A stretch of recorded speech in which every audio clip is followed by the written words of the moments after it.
Hello friends, मार्गदर्शन IAS में आप सबका स्वागत है। दोस्तों, सामान्य अध्ययन की सीरीज के अंतर्गत करंट अफेयर्स 2022 का एपिसोड नंबर 6 लेकर के मैं आप लोग के लिए आ गया हूँ।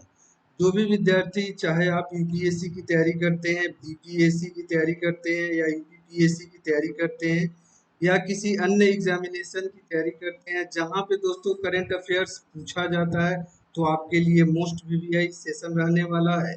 और यह सभी एग्जामिनेशन जो आप कंडक्ट किया जाता है आपके लिए, ऑल कॉम्पिटिटिव एग्जामिनेशन के लिए यह सेशन बहुत ज़्यादा इम्पोर्टेंट है। तो आप देखेंगे, अगर आपको यह सीरीज पसंद आए तो आप इसको सब्सक्राइब भी करेंगे, फॉलो भी करेंगे।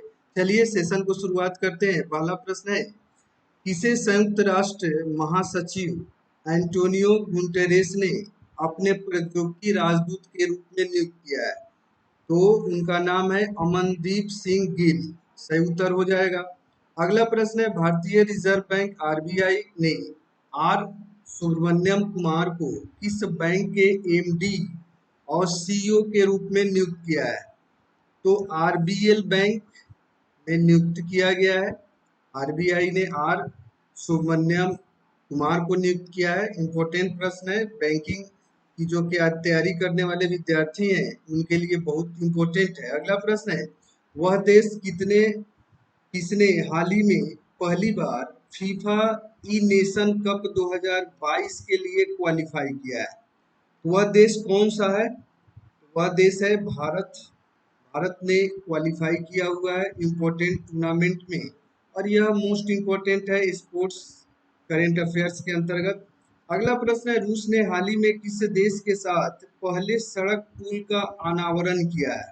तो चीन के साथ पहला सड़क पुल का अनावरण किया गया है, चीन के द्वारा। अगला प्रश्न देख लेते हैं स्टैटिक करंट अफेयर्स का।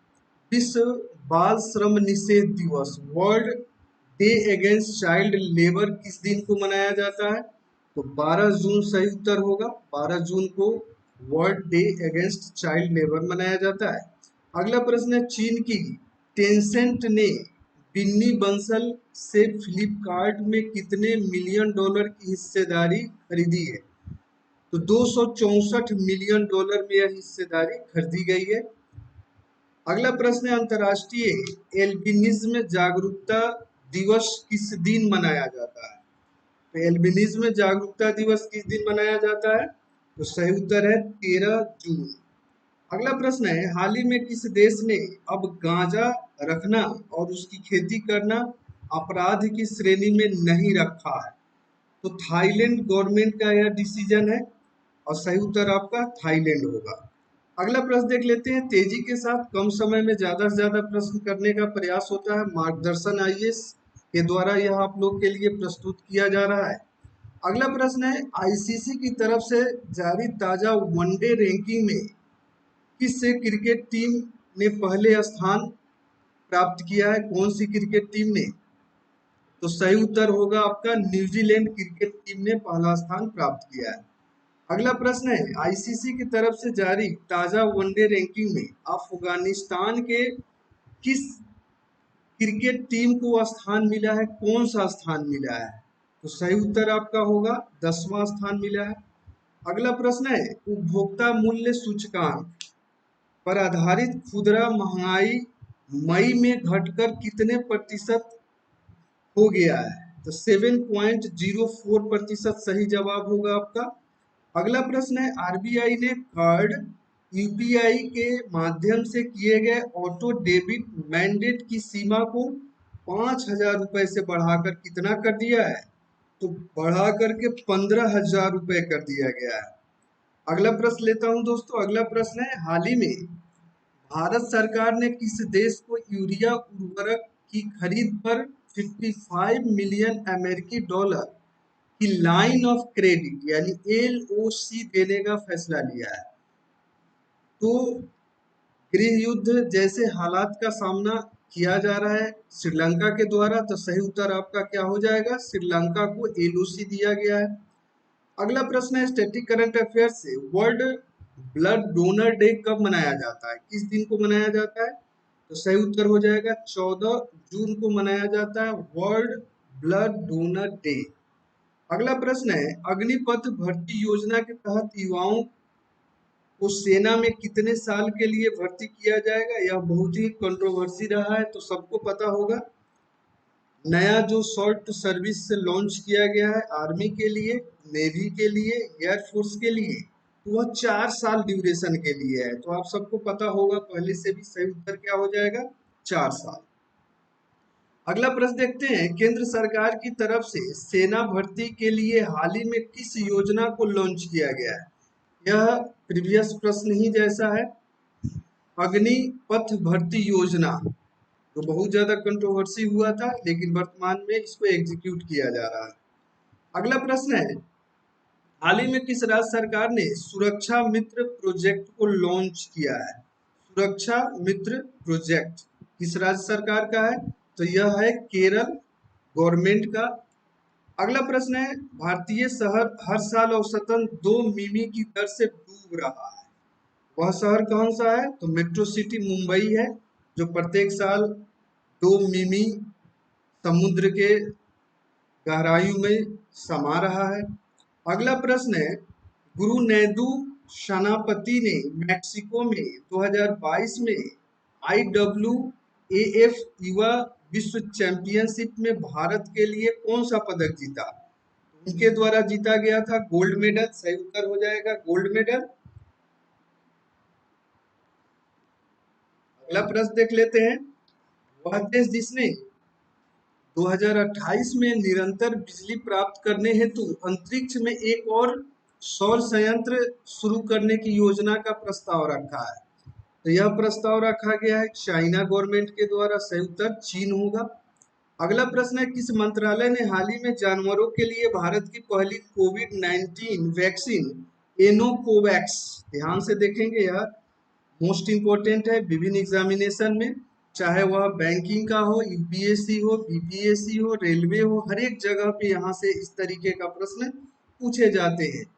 तो कृषि मंत्रालय के द्वारा लॉन्च किया गया है।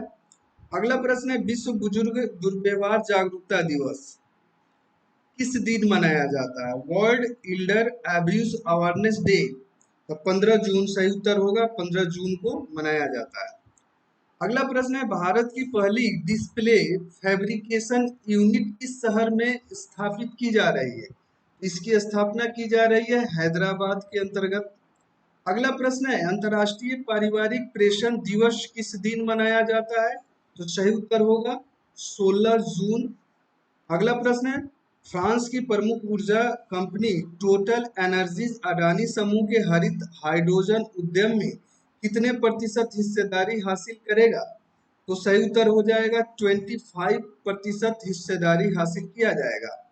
अगला प्रश्न है, किस देश, वह देश जिसकी सरकार ने कोविड महामारी के चलते भारतीयों पर लगाए गए सख्त वीजा प्रतिबंधों को हटाने का फैसला किया है? तो चीन सही उत्तर हो जाएगा। अगला प्रश्न देख लेते हैं, कौन देश अनिवार्य मृत्यु दंड समाप्त करने पे क्या हुआ है? सहमत हुआ है? सही उत्तर हो जाएगा मलेशिया, मलेशिया सरकार का यह निर्णय है।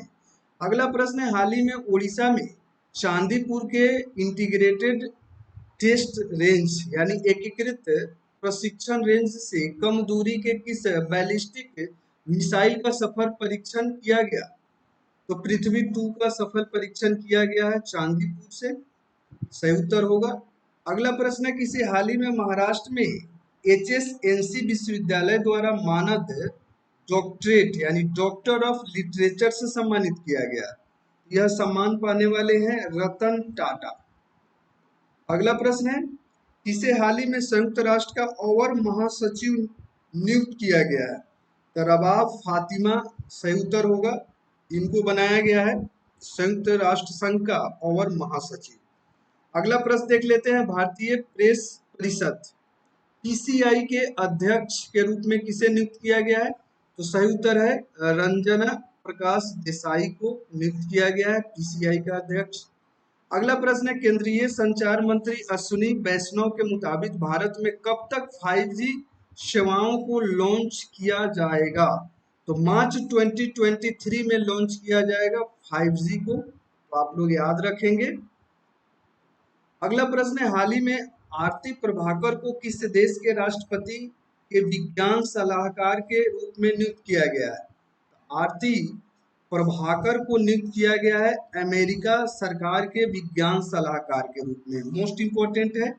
जो भी प्रश्न मैं पर्टिकुलर सीरीज के अंतर्गत, जैसा कि आप सबको मैं बता चुका हूं, यह एपिसोड नंबर 6 है और यह एपिसोड है मोस्ट वीवीआई करंट अफेयर्स का, जो कि एग्जाम ओरिएंटेड है। चाहे आप किसी भी एग्जामिनेशन की तैयारी करते हो, चाहे संघ लोक सेवा आयोग, राज्य लोक सेवा आयोग या किसी वनडे कॉम्पिटिटिव एग्जाम की तैयारी करते हैं जहां पे करंट अफेयर्स आपसे पूछे जाते हैं, तो उस एग्जामिनेशन के लिए मोस्ट इंपॉर्टेंट सेशन है। अगला प्रश्न है, संयुक्त राष्ट्र हर साल किस दिन को मरुस्थलीकरण और सूखे से मुकाबला करने हेतु विश्व दिवस मनाता है? तो सही उत्तर हो जाएगा 17 जून को मनाया जाता है, world day to combat desertification and droughts. याद रखेंगे, मोस्ट वीवीआई है। अगला प्रश्न देख लेते हैं, जीएसटी काउंसिल का 47वां बैठक किस शहर में आयोजित किया गया? तो यह श्रीनगर में आयोजित किया गया है। केंद्र शासित प्रदेश है जम्मू एंड कश्मीर और इसी के श्रीनगर में जीएसटी का 47वां सम्मेलन आयोजित किया गया। यह भी मोस्ट इंपोर्टेंट प्रश्न है, इसको जरूर याद रखोगे। अगला प्रश्न है, केंद्र सरकार ने अग्निपथ स्कीम की ऊपरी सीमा पहले साल, ध्यान से देखेंगे, पहले साल 21 वर्ष से बढ़ाकर कितने करने की घोषणा की है? तो दोस्तों 2 साल का रिलैक्सेशन दिया गया है, 23 साल, यानी 21 साल प्लस 2 साल का रिलैक्सेशन। यह सिर्फ इस साल के लिए होगा और उसके बाद आप 21 साल ही एलिजिबिलिटी हो जाएगी, तो टोटल 23rd ईयर आप इस साल के लिए 23 साल तक आप फॉर्म फिलअप कर सकते हैं। अगला प्रश्न है, किस देश के पूर्व कप्तान 37 वर्षीय विलियम पोर्टरफील्ड ने अंतरराष्ट्रीय क्रिकेट से संन्यास ले लिया है? आयरलैंड के कप्तान है। और दोस्तों आज के सेशन का अंतिम प्रश्न मैं आप लोग को बताने वाला हूं, मोस्ट इंपोर्टेंट जो सीरीज है उसी के अंतर्गत अंतिम प्रश्न है, अमेरिकी राष्ट्रपति जो बाइडेन ने किस भारतीय अमेरिकी को पेंटागन के शीर्ष पद पर नॉमिनेट किया है? उनका नाम है राधा अयंगार प्लम। तो सही उत्तर आपका हो जाएगा, राधा अयंगार को नियुक्त किया गया है। और इस तरीके से आज का यह सेशन समाप्त होता है। आप लोगों से एक रिक्वेस्ट होगा, जो लोग भी मार्गदर्शन आईएएस को फॉलो कर रहे हैं, तो वे लोग से निवेदन है कि आप चैनल को जरूर से जरूर सब्सक्राइब करेंगे। अगर आप तैयारी के प्रति गंभीर है, अगर आप चैनल को फॉलो करते हैं, सब्सक्राइब करते हैं, लाइक करते हैं, तो आप शेयर भी करेंगे अपने फ्रेंड सर्किल के अंतर्गत और यह यूजफुल रहेगा। चाहे आप यूपीएससी की तैयारी करते हैं या बीपीएससी की तैयारी करते हैं, यूजीसी से संबंधित जो भी परीक्षा नेट जेआरएफ का होता है उसकी अगर आप तैयारी करते हो, तो निश्चित रूप से यह सेशन आपके लिए बहुत ही इम्पोर्टेंट होने वाला है। चाहे आप रेलवे एग्जामिनेशन जो आयोजित होता है उसकी तैयारी करते हो, एनटीपीसी की तैयारी करते हो या बैंक की तैयारी करते हैं, मैं सभी एग्जाम जहाँ पे भी करेंट अफेयर्स दोस्तों आपसे पूछा जाता है, सभी के लिए मैं आप लोगों को बताना चाहूँगा कि एक सीरीज मैं शुरू किया हूँ जो कि करेंट अफेयर से रिलेटेड है, सामान्य अध्ययन के अंतर्गत, और यह आज का एपिसोड नंबर 6 था। तो आप प्ले लिस्ट में जाकर के एक एक वीडियो को आप आसानी से देख सकते हैं मार्गदर्शन आईएएस के ऊपर। तो चलिए आज का सेशन यहीं पे समाप्त करता हूँ। Thanks for watching. जय हिंद।